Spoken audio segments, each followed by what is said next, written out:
Hi again, everybody. John Boutet, Buffalo Sports Museum here. Hope everybody's Christmas was happy, healthy, and everybody got what they wanted under the tree. This episode, we're going to talk about something that's very near and dear to my heart. One of the first things I ever collected were these Gumball Football Helmets, National Football League, and the American Football League. Many of you remember these from your youth, back when a quarter was a lot of money and we would do anything as kids to save up enough quarters to get up to Loblaws or Bell's or Super Duper, Tops, or any of the supermarket chains from back in the day. And they always had these sitting in the atrium or entrance to the supermarket. And they would have these machines strategically placed so little kids that were coming in with their mom to do shopping on a Saturday afternoon would see these and beg mom for a quarter to get a NFL or AFL football helmet. I did. And, sometimes my mother would give me a quarter. Sometimes I would have to earn it. I would have to shovel the driveway or vacuum the house or do any number of chores around the house to get a quarter, cut the lawn.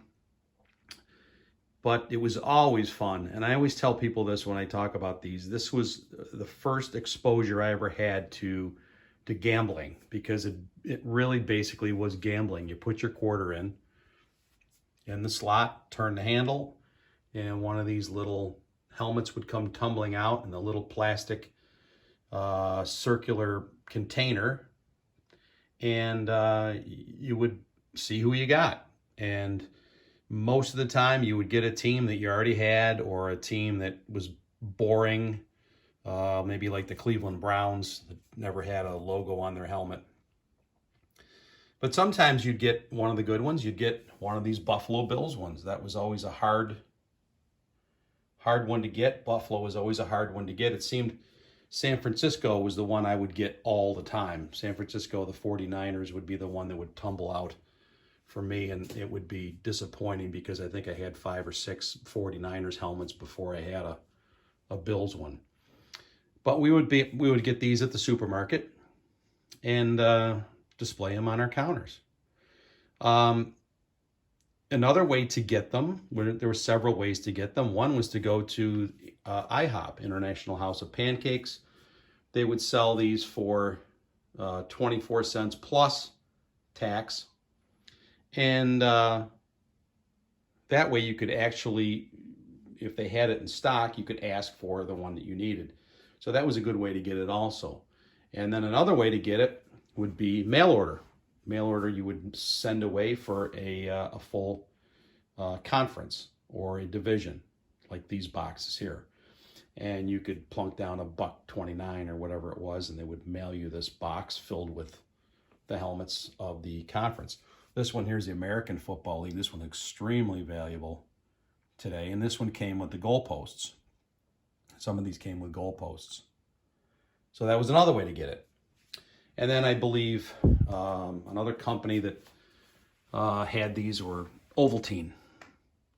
Same thing. You could send away, you buy an old can of Ovaltine, there would be a little thing on the back where you could send in $1.50, and they would send you a conference or division with the goalposts. So that was another way to get them.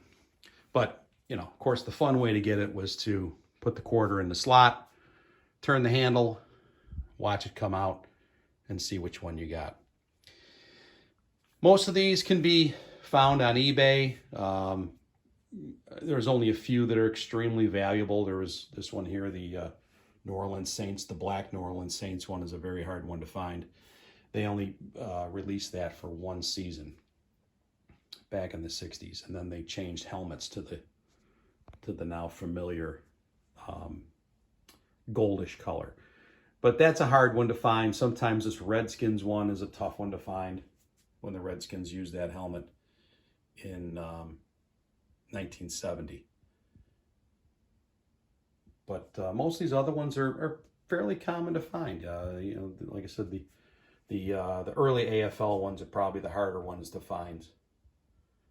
The Chargers, the Oilers, Patriots, Dolphins, Jets are hard to find sometimes, but for the most part, easy to accomplish. The set, a lot of fun to put together, and I can tell you, if I had all the quarters back that I stuffed in the machines, I would probably be a pretty rich man. But anyway, I hope you liked the segment. Looking back on our childhood, always a popular topic, the Gumball Football Helmets. Fun, fun, fun time, whether you got them at Mesmer's or you got them at 7-Eleven or any of the other stores, Loblaws or of the day. So fun stuff. Hope you enjoy the segment. Have a happy new year. Our next segment will be in 2021. Have a great night. Bye-bye.